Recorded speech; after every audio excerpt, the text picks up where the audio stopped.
Halo kelas, Annyeong. Apa kabarnya hari ini? Semoga kalian semua dalam keadaan sehat walafiat. Terutama bagi kalian yang saat ini sedang melaksanakan ibadah puasa.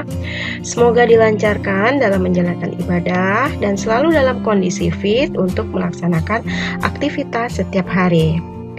Baik, hari ini Bu akan melanjutkan siklus akuntansi CV Angkasa, di mana pada video sebelumnya kita sudah membahas mengenai neraca lajur. Oke, kita cekidot neraca lajur CV Angkasa.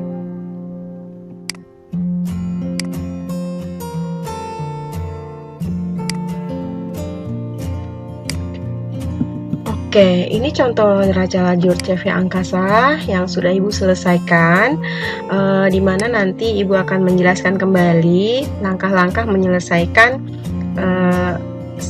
neraca lajur ini ya. Baik, sebelum Ibu menjelaskan bagaimana langkah-langkahnya, Ibu akan memberikan penjelasan materi dulu mengenai neraca lajur.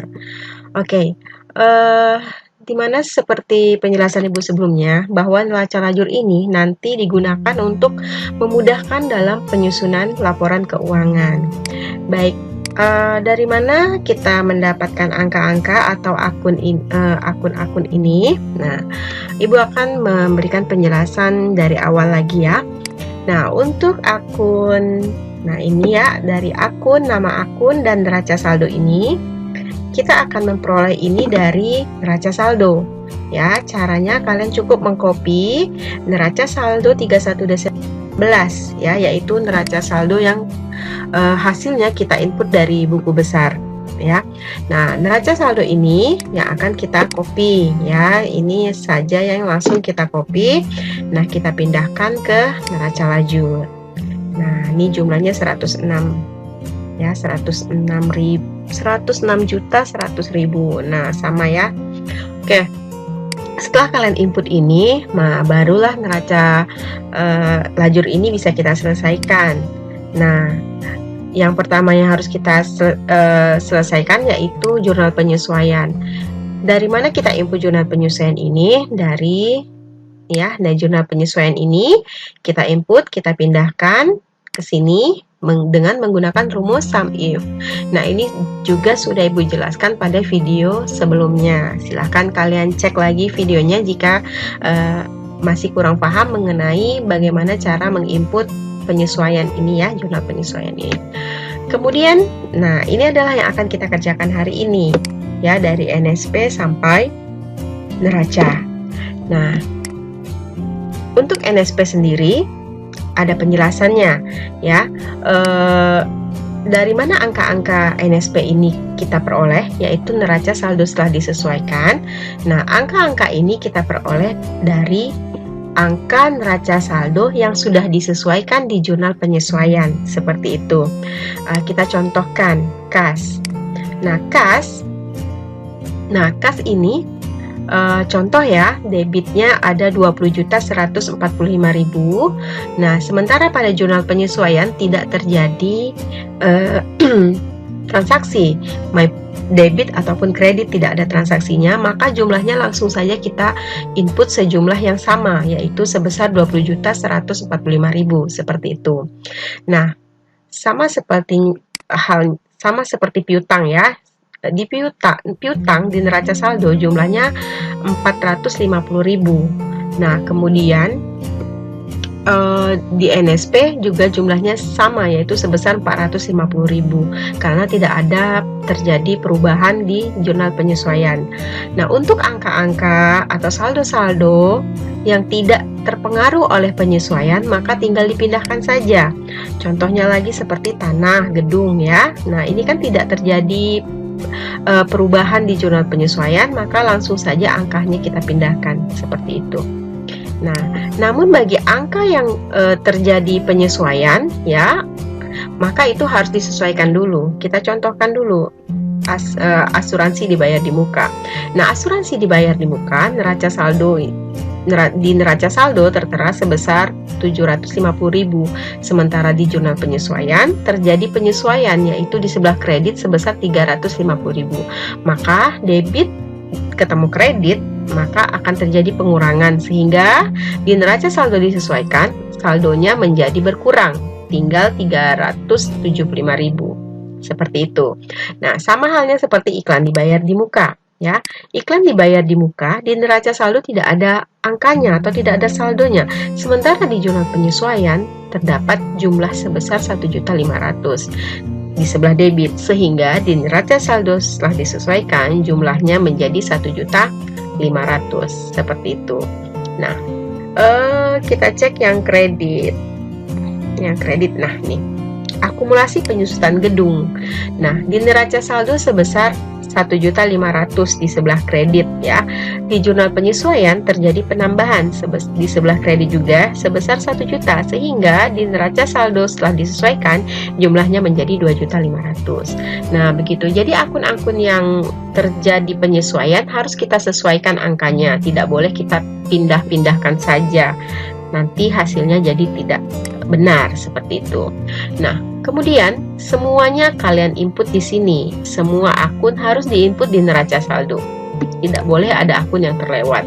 Nah, untuk jumlahnya, neraca saldo disesuaikan ini atau NSP ini jumlahnya antara debit dan kredit harus balance. Ini ya jumlahnya ya sebesar 107.350.000. Nah, kenapa menjadi balance ya? Karena di neraca saldo jumlahnya balance, kemudian di jurnal penyesuaian juga jumlahnya balance, maka neraca saldo disesuaikan harusnya memang balance seperti itu. Nah, jika menggunakan spreadsheet ya, kita menggunakan Excel seperti ini biasanya jarang sekali terjadi kesalahan. Tapi kalau kalian mengerjakan neraca lajur dengan manual, ini sering terjadi kesalahan di NSP. Ketika terjadi ada penambahan pengurangan, nah ini biasanya terjadi kesalahan sehingga hasil di NSP tidak balance. Nah, kuncinya harus kalian ingat, jika neraca saldonya balance, jurnal penyesuaiannya balance, pasti NSP-nya balance. Nah, kalau nggak balance berarti kalian harus ulang sekali lagi mengerjakannya, menghitung satu persatu seperti itu. Nah, ini untuk NSP ya, semua akunnya kita pindahkan. Nah, kemudian laba rugi. Nah, untuk laba rugi punya peraturan sendiri. Nah, laba rugi ini tidak boleh semua akun kita masukkan sendiri ke sini ya. Hanya akun nominal saja yang boleh masuk ke laba rugi. Nah, apa yang dimaksud dengan akun nominal seperti itu ya? Nah, akun nominal itu terdiri dari pendapatan dan biaya. Nah, biasanya dimulai dengan nomor akun 4 ya. Kalau pendapatan itu 4, yaitu 4101 pendapatan jasa. Kalau biaya itu biasanya dimulai dari nomor akun 5. Seperti itu. Jadi hanya akun pendapatan dan biaya saja yang boleh masuk di laba rugi. Akun harta hutang dan modal tidak boleh masuk di sini. Nah, akun harta hutang dan modal masuk di mana? Nah, masuk di neraca. Nah, ini peraturan neraca ya. Peraturan neraca yang boleh masuk ke sini hanya akun-akun real, yaitu terdiri dari harta, hutang, dan modal. Nih, harta yang biasanya diawali dengan nomor akun 1, kemudian utang diawali dengan nomor akunnya 2, dan modal nomor akunnya 3. Nah, ini yang dipindahkan ke neraca. Ya, pendapatan dan beban tidak boleh dipindahkan di sini, seperti itu. Untuk kemudian kita lihat jumlahnya. Nah, laba rugi di sebelah debit dan laba rugi di sebelah kredit jumlahnya tidak balance. Begitu juga dengan neraca. Di sebelah debit dan kreditnya tidak balance, seperti itu. Ya, memang jumlahnya pasti tidak balance karena akun yang kita masukkan juga berbeda, seperti itu. Untuk mengetahui apakah sudah benar pekerjaan kita harus tahu selisihnya. Nah, selisihnya harus balance. Nah, ini ya. Selisihnya harus balance. Nah, selisih dari sebelah debit dan kredit laba rugi sebesar 870, begitu juga selisih antara debit dan kredit neraca sebesar 870 ya. Ini Ibu contohkan. Nah,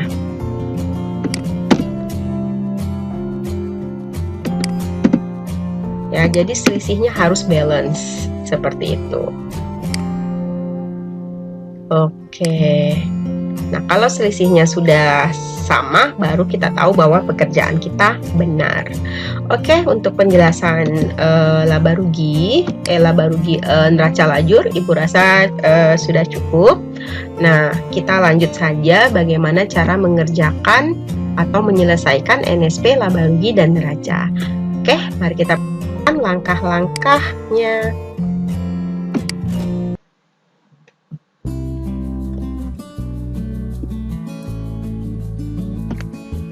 Baik, mari kita mulai langkah-langkah untuk menyelesaikan NSP, laba rugi, dan neraca. Sebelum kita mengerjakan, Ibu akan memberikan beberapa rumus dulu ya. Kita lihat dulu rumusnya. Nah, ya, jadi ada beberapa rumus di sini di neraca lajur. Nah, ini untuk mengerjakan NSP. Ada rumusnya. Kita menggunakan rumus if or, ya. Kemudian laba rugi kita menggunakan rumus if. Nah, ada sebelah debit dan kredit. Ya, kemudian neraca ada kita menggunakan rumus if juga di sebelah debit dan kreditnya, sudah diberikan penjelasan di sini. Ya, kemudian selisih untuk mengetahui tadi selisihnya sekitar 870 ya, waktu kita udah hitung tadi. Nah, itu juga menggunakan rumus, tidak hanya dikurang atau ditambah seperti itu, kita gunakan rumusnya masih rumus if juga. Oke, sekarang kita naikkan dulu rumus ke atas, satu rumus NSP, karena kita akan mengerjakan NSP. Oke, nah NSP kita gunakan rumus if or ya.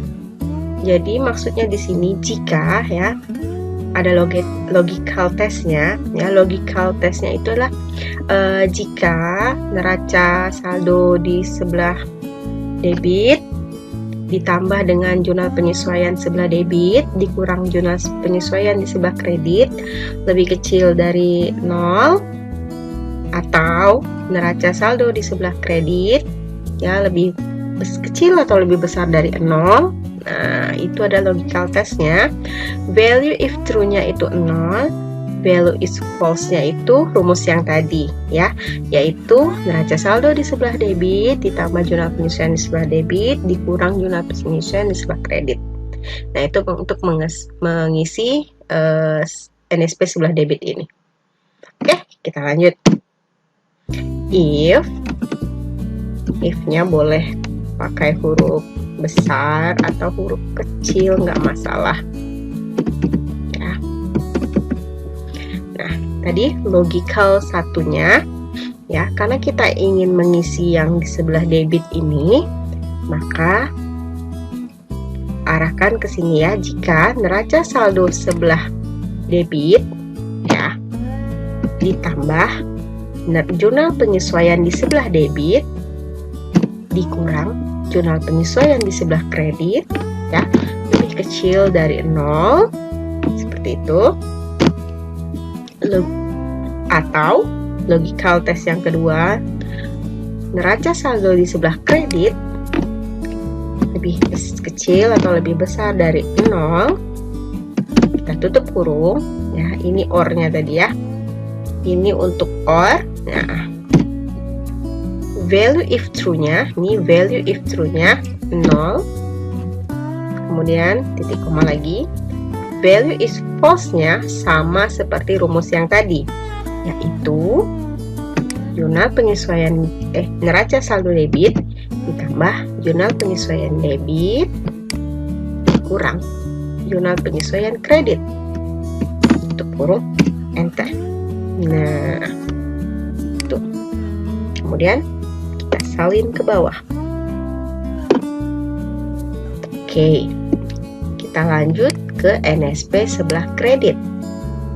Nah, masih sama logical testnya, value if true and false masih seperti itu, tapi cara pengisiannya agak berbeda ya. Kita buat lagi if sama dengan if or ya. Logical testnya, karena di sebelah kredit kita mulai dari neraca saldo di sebelah kredit ya, ditambah dengan jurnal penyesuaian di sebelah kredit dikurang penyesuaian di sebelah debit lebih kecil dari 0, logikal keduanya tadi berarti neraca saldo di sebelah debit lebih kecil, lebih besar dari 0. Tutup kurung. Value if true-nya 0. Kemudian value is false-nya sama rumus yang tadi, yaitu neraca saldo di sebelah kredit ditambah jurnal penyesuaian di sebelah kredit dikurang jurnal penyesuaian di sebelah debit, tutup kurung, enter. Nah, selesai, salin ke bawah. Oke, kemudian kita tambahkan ya, rumusnya kita sum dari sini aja, kita copy rumus sum di sebelah. Nah ya, sama seperti jumlah yang tadi ya, 107.350. Sudah selesai untuk NSP. Sekarang kita move dulu, kita pindah ke rumus laba rugi.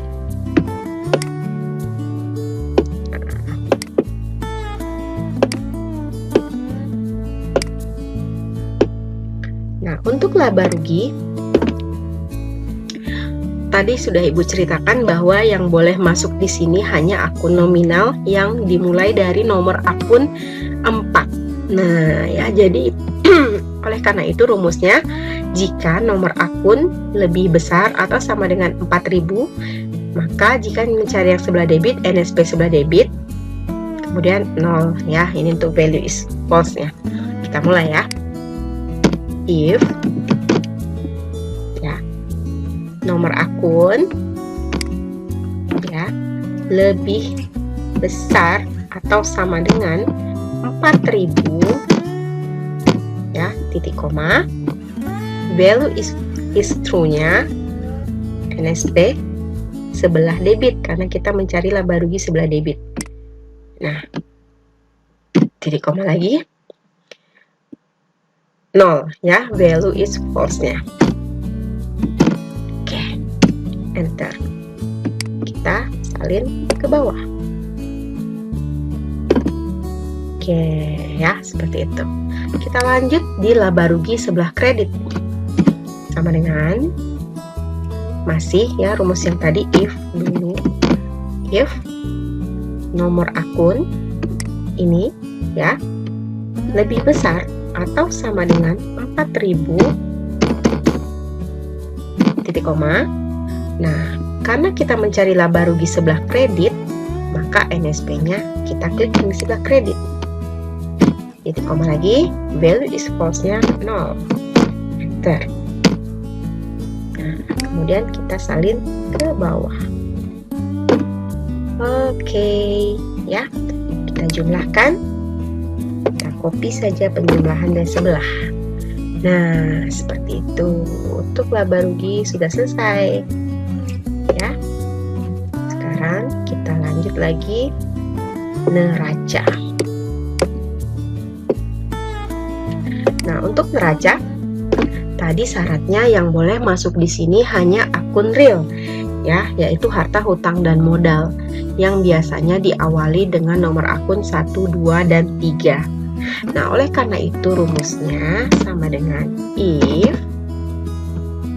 ya, if kita kerjakan yang debit nomor akun if ya, klik ke nomor akun ya, ini ya, kemudian lebih kecil. Nah, lebih kecil dari 4.000,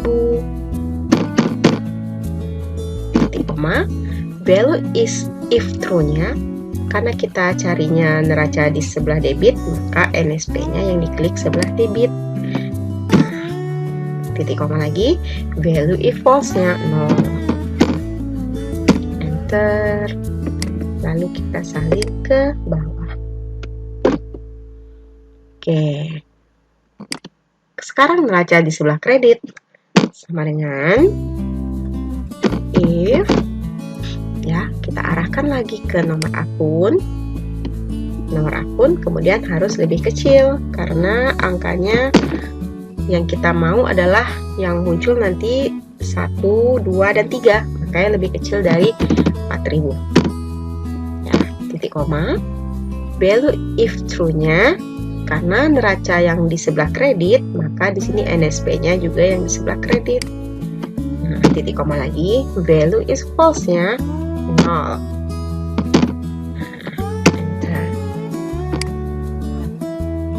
Nah, dan kita lihat dulu jumlahnya.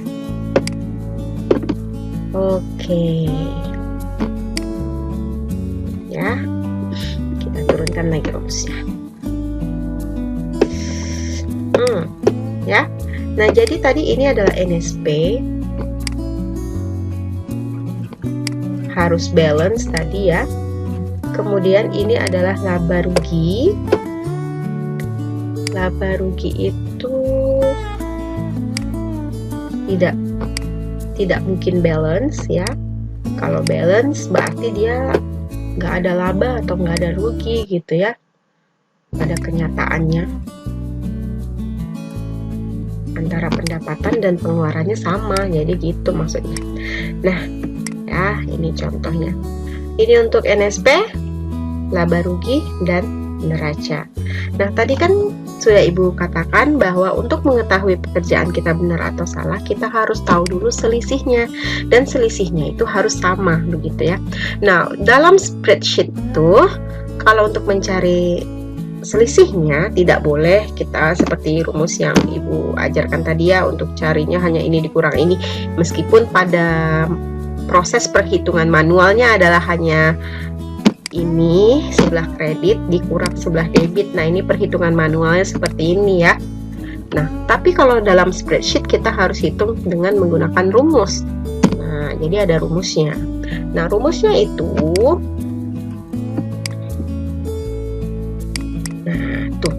ya, selisih laba rugi atau neraca. Ya dah, ada rumusnya ya. Kita gunakan rumus kita, yaitu jika ya, karena kita mencari kolom yang di sebelah debit, ini kan di sebelah debit, ini kredit, ini sebelah debit, dan ini sebelah kredit ya. Karena kita mencari kolom di sebelah debit, maka ini hitungannya dari sini ya. Kolom sebelah kredit ya lebih besar dari kolom sebelah debit ya. Kemudian titik koma ya, titik koma, kemudian kolom sebelah, diulangi lagi rumus tadi ya, sebelah kredit dikurang kolom di sebelah debit, titik koma lagi, value if false-nya tutup kurung. Nah, jumlahnya muncul sebesar 870.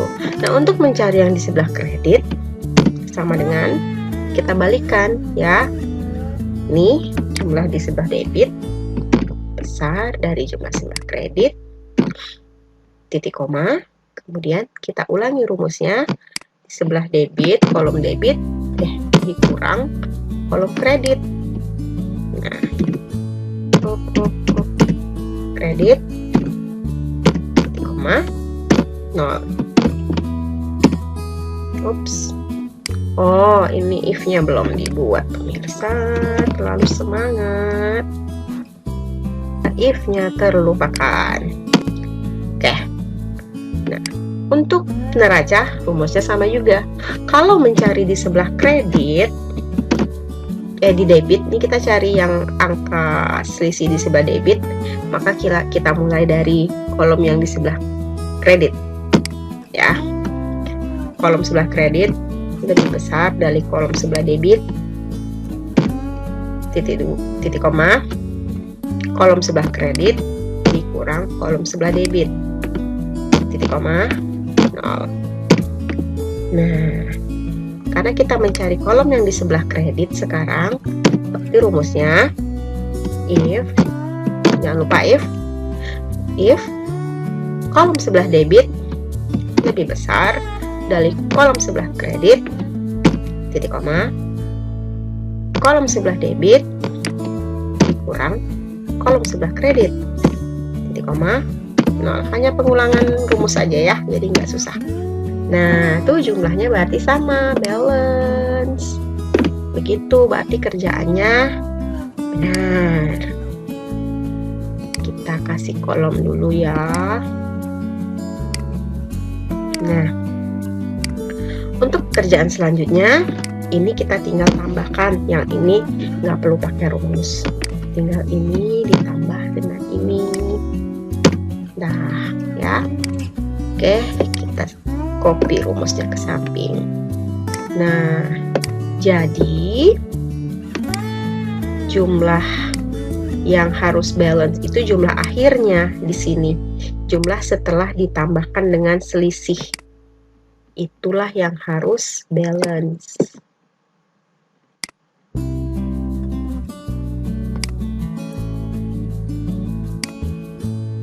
Warnanya beda ya? Oke. Nah, seperti itu ya. Ini yang harus dibalancekan. Jadi 57.950.000, kreditnya juga 57.950.000 untuk laba rugi. Untuk neraca 50.250.000, kreditnya 50.270.000. Jadi sama 500, jumlahnya sama. Nah, untuk mengetahui ini selisihnya laba atau rugi, kita menggunakan satu rumus terakhir. Kita letakkan di sini. Rumusnya adalah if, jika, ya, jika. Jadi laba itu apa? Laba itu adalah jika laba rugi sebelah kredit lebih besar jumlahnya daripada laba rugi sebelah debit. Nah, itu dikatakan laba. Benar kan? Ini laba ruginya kolom yang sebelah kredit lebih besar dari kolom yang sebelah debit, maka dia laba. Nah, kita tuangkan dalam rumus if, nah, kolom laba rugi sebelah kredit lebih besar dari kolom laba rugi sebelah debit. Titik koma, laba, titik 2 ya. Jangan lupa kalau yang namanya huruf harus pakai petik. Nah, value is false-nya jika tidak, maka rugi gitu ya ibaratnya. Jika yang sebelah kreditnya lebih kecil, maka jadinya rugi. Maksudnya begitu. Nah, kita enter. Nah, ini hasilnya jadi laba. Benar, memang laba jika hasilnya seperti ini. Oke, jadi ciri khas dalam neraca lajur itu, laba itu akan berada di selisih yang seperti ini. Jadi selisihnya mereka akan berjarak gitu ya. Social distancing nih, berpisah deh, selisihnya jarak. Jadi berada di posisi di sebelah laba ruginya di sebelah debit, sementara di neracanya di sebelah kredit gitu. Nah, selisihnya ya. Jadi ini namanya laba. Tapi jika selisihnya nanti posisinya di sini, nih semisal posisi selisihnya nanti di sini posisinya, maka hasilnya akan rugi, begitu. Ya. Bisa nih Ibu contohkan, misal ya, Ibu contohkan ini 5.000, ini 11.000. Bentar, ini kan jumlah ya, ini kan tadi jumlah nggak masalah kalau kita ganti. 11.000 kebanyakan. Nah, jadi 6.000. Nah, di sini jumlahnya 4.000. Di sini 10.000. Misal seperti itu, kan? Nah, jadi begitu. Jadi kalau nanti hasil kalian mengerjakan seperti ini, selisihnya berada di posisi ini, maka artinya perusahaan tersebut mengalami kerugian. Nah, ini berubah ya, rumus kita menjadi rugi. Nah, seperti itu ya. Oke, kita back lagi. Oke, dan ya, berarti laporan neraca lajur kita udah selesai ya. Lajur kita udah selesai. Seperti inilah langkah-langkah cara mengerjakannya. Harus teliti, jangan sampai titik komanya salah, jangan sampai lupa kayak Ibu tadi buat if-nya ya. kerjakan benar-benar mengikuti langkah-langkah yang sudah Ibu arahkan, maka kalian akan bisa menyelesaikan neraca lajur ini dengan benar, seperti itu. Oke, sampai di sini dulu penjelasan mengenai langkah-langkah menyelesaikan neraca lajur. Sampai ketemu lagi di video selanjutnya, yaitu kita akan menyelesaikan laporan keuangan CV Angkasa. Terima kasih.